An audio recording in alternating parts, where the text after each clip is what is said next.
लेकिन एक अच्छा गुरु भी वही होता है जो सबसे पहले एक अच्छा शिष्य होता है। रही बात आज के विषय की, सच में बहुत बृहद विषय है जिस पर सारे विश्व में लगातार चिंतन मनन हो रहा है।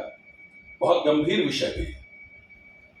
हर चीज के प्रॉन एंड कॉस्ट तो होते हैं, इसके थोड़े से ज्यादा है, क्योंकि ये एक ऐसी चीज है जिसका जुड़ाव हर व्यक्ति के साथ है।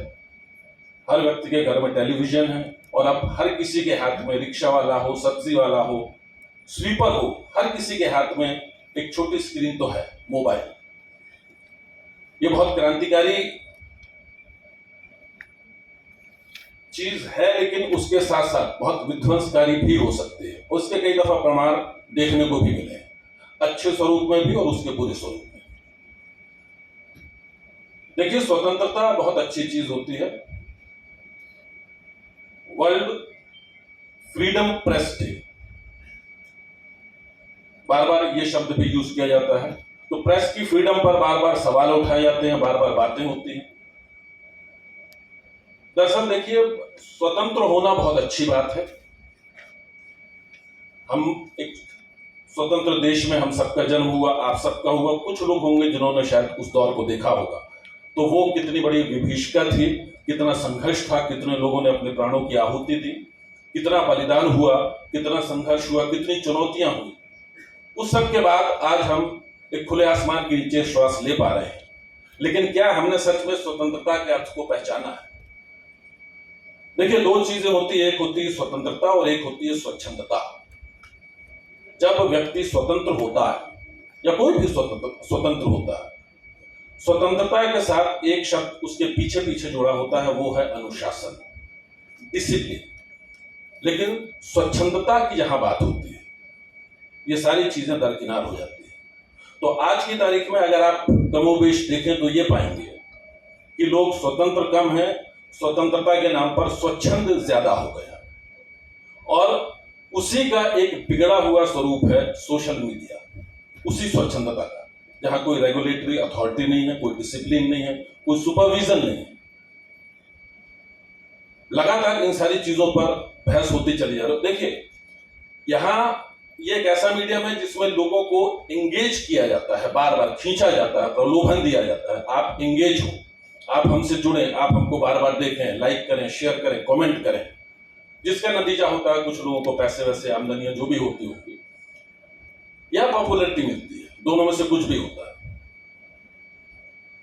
लेकिन क्या एक्यूरेट रिपोर्टिंग के लिए लोगों को एंगेज किया जाता है? बहुत कम। अगर उसका प्रतिशत आप निकालें तो 10%, 15% होता है। अच्छा, वो एक चीज होती है ना, कुकुर मुत्ते जो होते हैं उगाते हैं, उसकी तरह आजकल देखिए तो जगह जगह पोर्टल बन गए हैं, लोगों ने साइट्स खोल ली हैं, यूट्यूब पर चैनल बन गए हैं, जिसकी कोई ऑथेंटिसिटी नहीं है, कोई क्रेडिबिलिटी नहीं है, कोई एथिक्स नहीं है, कोई प्रोफेशनल क्वालिफिकेशन नहीं है। लेकिन उस सब के बाद भी लोग आ गए हैं, जुड़ गए हैं। जैसा दीप कमल जी ने कहा, सोनिया गांधी वाली बात, जो थंबनेल एक ऐसा होता है। मुझे बहुत पुरानी घटना याद आ गई, कई वर्ष पुरानी बात है। मैं दिल्ली में कहीं कनॉट प्लेस की तरफ जा रहा था। उस समय संजय दत्त पर केस चल रहा था। मैं ऑटो में था, तभी मैंने अचानक अखबार वाले को रोका। एक मिट्टी अखबार चलता था, उसमें बड़ी बड़ी हेडलाइंस मुझे दिखी, संजय दत्त को जेल।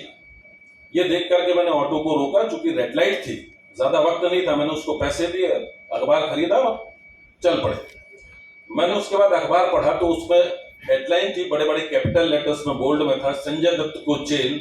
नीचे छोटा सा लिखा था, होगी या नहीं, क्वेश्चन मार्क। लगभग यही हाल आज के सोशल मीडिया का है। बहुत उपयोगी है, वक्त के साथ आपको अपडेट करना पड़ेगा। आप जिस फील्ड में जा रहे हैं, यहाँ बार बार बहुत पुराने अगर मैं दिनों में लौटूं तो मैं आपको बताऊं कि जब हम सनसनी शूट किया करते थे तो दिन में तकरीबन 1 बजे, 2 बजे, कभी कभी 12 बजे शुरुआत करते थे दिन में। रात को 11 बजे शो आता है, दिन में इतने बजे शूटिंग शुरू हो जाती थी। कारण ये होता था कि हम शूटिंग करते थे नोएडा में अपने एक स्टूडियो में, और उस वक्त ये टेक्नोलॉजी इस तरीके से आगे नहीं बढ़ी थी। तो टेप में रिकॉर्डिंग होती थी, एक राइडर आता था, वो 2 एंकर लेकर के जाता था। कनॉट प्लेस में ऑफिस था स्टार न्यूज का, वो वहां लेकर के जाता था। वहां से वो लिंक किया जाता था मुंबई हेड ऑफिस में, और मुंबई से टेलीकास्ट हुआ करता था। यानी इतना वक्त लगता था इन सारी चीजों में। फिर पीछे से दूसरा राइडर जाता था, फिर तीसरा जाता था, ये प्रक्रिया होती थी। आज की तारीख में ये सारी चीजें एक छोटे से बॉक्स में सिमट कर रह गई, जिसे हम लाइव व्यू या टीवी व्यू कहते हैं। इसके बीच में एक कड़ी और आई थी, जब कहीं बाहर से शूट करना होता था तो आप चिप लेकर के जाते थे, साइबर कैफे में जाते थे, वहां बैठते थे, सर्वर डाउन है, नहीं है, कमजोर सर्वर है, क्योंकि बैंडविड्थ उतना अच्छा नहीं हुआ करता था उस वक्त, 5G आई थी, कुछ होता नहीं था, तो घंटों की प्रतीक्षा के बाद चीजें पहुंच पाती थी। आज की तारीख में इतना मुश्किल नहीं होता। जैसा अशोक जी ने कहा, ये चैलेंज शायद आज हम लोग ले लेते हैं कि 7 बजे, 8 बजे या 9 बजे भी, कई कई दफा तो 10 बजे भी अचानक परिवर्तन हो जाते हैं चीजों में, या उसी में कोई बड़ा अपडेट आ जाता है, तो हम कर लेते हैं क्योंकि हमें मालूम है हमारे पास लाइव व्यू है। तो अगर मैं आज की तारीख में 10 बजे का शो, 11 बजे शो मेरा टेलीकास्ट होता है और मैं 10:50 या 52 पर भी एंकर कर देता हूं तो टेलीकास्ट हो जाता है। कई बार अगर और विषम परिस्थिति होती है तो हम उसको लाइव कर देते हैं उसी के थ्रू, सीधा सीधा। तो मैं कहीं भी होता हूं, वहां से मैं कर रहा होता हूं, यहां से लोग उठा रहे होते हैं, एडिटर काट करके उसको लगा रहा होता है। कहने का मतलब यह है कि वक्त बदला, चीजें बदली, परिवर्तन होता है, होना चाहिए, लेकिन परिवर्तन अच्छे के लिए हो तो बहुत अच्छी बात। एक फ्रेज है, बहुत अच्छा है, change is the only constant. परिवर्तन ही है जो स्थायी है, लेकिन उस परिवर्तन को हम किस तरीके से अंगीकार करते हैं, हम उसमें से क्या ले पाते हैं, क्या देख पाते हैं। सिक्के के दो पहलू होते हैं ना, तो हम जो सामने दिख रहा है, हम अगर वहीं तक महदूद हो जाएंगे तो हम कभी एक अच्छे पत्रकार नहीं बन पाएंगे। जो हमको स्क्रीन पर दिख रहा है, इस स्क्रीन पर दिख रहा है, अगर हम सिर्फ यहीं तक महदूद रह जाएंगे, जो अशोक जी ने भी बात की, फैक्ट चेक की बात की, तमाम और भी उन्होंने पहलू बताए, अगर हम यहीं रुक गए तो शायद हम एक बहुत बेहतरीन पत्रकार ना हो पाए। तो क्या होना चाहिए? हम एक चीज देखते हैं, लेकिन there is difference between looking and seeing.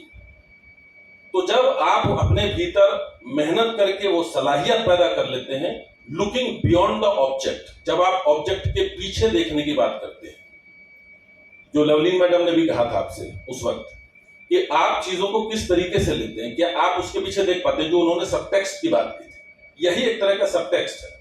तो आप चीजों के पार देख पाने की अगर आप में क्षमता है, वो भेदक क्षमता आपके भीतर है, तो आप बहुत बेहतर पत्रकार बन सकते हैं। जिम्मेदारियां हैं, बहुत जिम्मेदारी का काम है, सिर्फ खाली पीली आ गए चले गए, कुछ लिख दिया कुछ कह दिया, ये नहीं हो सकता है।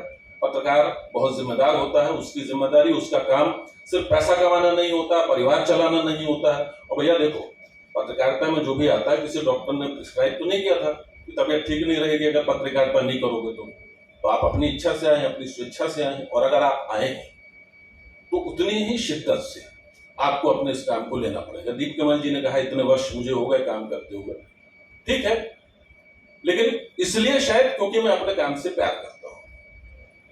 और अगर आप किसी से प्यार करते हैं, आप सब बहुत यंग लोग हैं, कभी ना कभी किसी न किसी के लिए किसी का दिल धड़का ही होगा, जिसका नहीं धड़का होगा धड़क जाएगा, ईश्वर करे।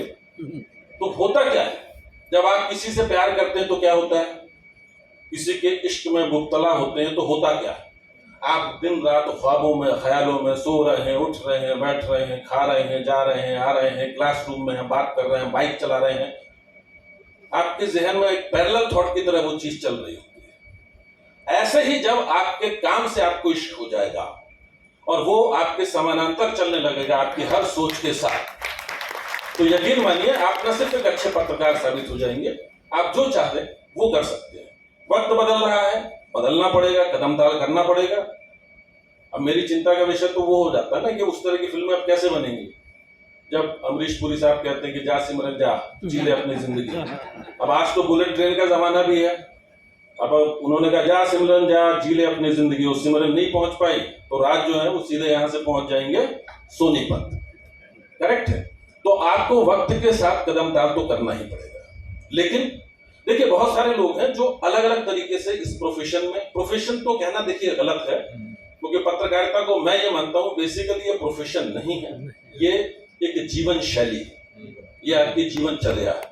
अगर आप इसको एक लाइफस्टाइल मान करके चलेंगे और कोई भी चीज अगर आप सतत करते रहेंगे, ठीक है, लगातार करते रहेंगे, चरे व्यक्ति लगातार करते रहिए, तो होता क्या है, फिर आपको उसी जगह से वो स्थान सिद्ध हो जाता है, वो जगह सिद्ध हो जाती है, आपका वो काम सिद्ध हो जाता है, आपको वाक सिद्धि मिल जाती है, आपको कर्म सिद्धि मिल जाती है। उसका परिणाम ये होता है कि जो आप चाहते हैं अपने से, अपने जीवन से, वो आपको वहीं हासिल होना शुरू हो जाता है। मैंने भी बहुत सारे सपने देखे होंगे ना कुछ करने के, ठीक है। जब मैंने ये शुरू किया तो मैंने अपना पूरी एनर्जी, पूरी ऊर्जा, पूरी चेष्टा, पूरी श्रद्धा, पूरी आस्था इसमें लगा दी। 20 साल छोटा वक्त नहीं होता है, मैं भी जानता हूं। मेरे जीवन में बहुत सारे ऑड इवेंट्स, उतार चढ़ाव आए होंगे, सम विषम परिस्थितियों से मुझे भी जूझना पड़ा होगा। ऐसी भी स्थितियां आई कि मेरी मदर वेंटिलेशन पर हैं जबलपुर में, लगातार महीने भर तक शो एक भी दिन ड्रॉप नहीं हुआ। मैंने लगातार जबलपुर से शो किया, दिन भर हॉस्पिटल, रात भर हॉस्पिटल, शाम को जाकर के शूट करना और वो शूट रात को ऑन एयर होना। वो लेकिन फिर भी मैं ये मानता हूं कि रोज रोज बहुत अच्छा काम नहीं हो सकता है, रोज रोज चमत्कार नहीं हो सकते, मिराकल्स नहीं हो सकते, लेकिन फिर भी वो क्या है जो आपको लोगों से हट करके दिखाता है। देखिए, भीड़ से अलग हटकर दिखना एक बात है, और भीड़ में रहकर भीड़ से अलग दिखना ये बहुत बड़ी बात है। ये सलाहियत आप में तभी पैदा हो पाएगी जब आप अपने उसी रोजमर्रा, कई बार मुझसे सवाल करते हैं लोग, जैसा 20 साल हो गए, 7 दिन आप काम करते हो, छुट्टियां नहीं लेते हो, आप फिर कैसे कर लेते हो? आप बोर नहीं होते? मोनोटोनस नहीं होता है? नहीं होता है। क्यों? जो मैंने आपसे पहले कहा, क्योंकि मैं अपने काम से इश्क करता हूं, बेहद इश्क करता हूं, शायद अपने से ज्यादा, क्योंकि इसी ने मुझे एक पहचान दी है। तो जब मैं वो करता हूं, तो यानी जब आप अपने काम को रोजाना उतनी ही शिद्दत से, उतनी ही ईमानदारी से, उतनी ही निष्ठा से करेंगे, उतनी ही रिलीजियसली करेंगे, तो वो काम भी आपको कभी मोनोटोनस नहीं लगेगा। रोज आपको उसमें कुछ ना कुछ नया तो आपको देखने मिलेगा।